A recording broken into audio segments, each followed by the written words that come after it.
Selamat datang di Yukang Kenom Official. Tekan tombol subscribe, like, dan tinggalkan komentar di bawah bila Anda menyukai video-video dari saya. Nenek moyangku seorang pelaut.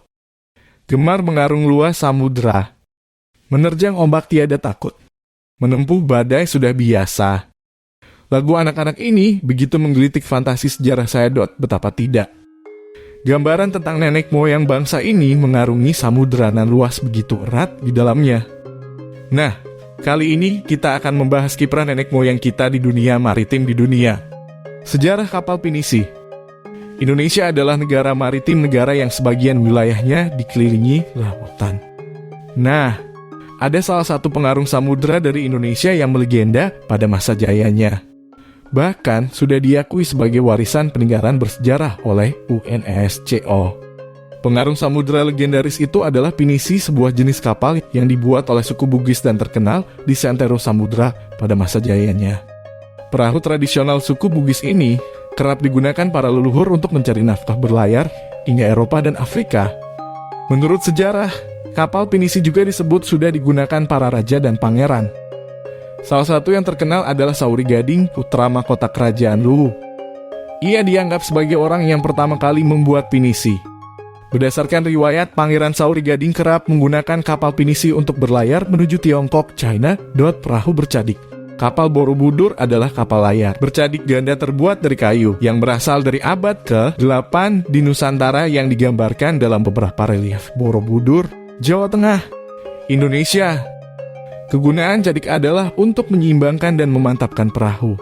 Perahu kano bercadik tunggal atau kembar adalah perahu khas bangsa Baharia Austronesia yang digunakan dalam penjelajahan dan penyebaran mereka di Asia Tenggara, Oseania, dan Samudra Hindia.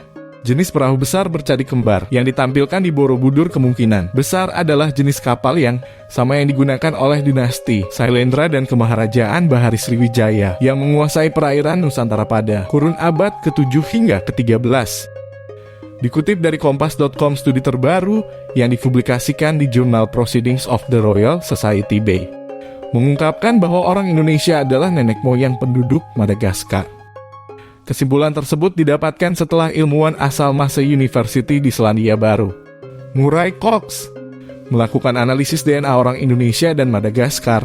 Cox mengambil sampel DNA dari 2.745 orang Indonesia yang berasal dari 12 kepulauan serta 266 etnis Madagaskar, terdiri dari Mika, Veso, dan Andriana Marina.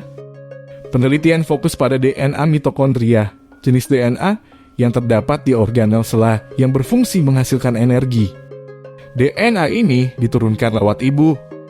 Riset menunjukkan bahwa 22% sampel punya pola DNA Polinesia, ciri suku Polinesia, tapi jarang ditemukan di Indonesia Barat. Pada salah satu suku Malagasy, karakter ini ditemukan pada 1 dari 2 orang. Kami berpendapat kolonisasi awal Madagaskar oleh sekelompok kecil perempuan Indonesia, kurang lebih 30 orang. Ungkap Cox seperti dikutip situs Discovery. Perempuan yang mengolonisasi Madagaskar masih produktif dan memiliki 93% gen yang terkait dengan Indonesia. Secara linguistik, dialek Madagaskar mirip dengan Indonesia. Ada satu guyonan menggelitik di lingkungan saya, bahwa negara Norwegia didirikan oleh orang Jawa yang berasal dari Solo. Namanya Norwegia, hingga akhirnya ibu kota Norwegia diberi nama seperti kota asal Norwegia. Solo seiring berjalannya waktu berubah menjadi Oslo. Hahaha. Tentu saja ini hanya sekedar candaan.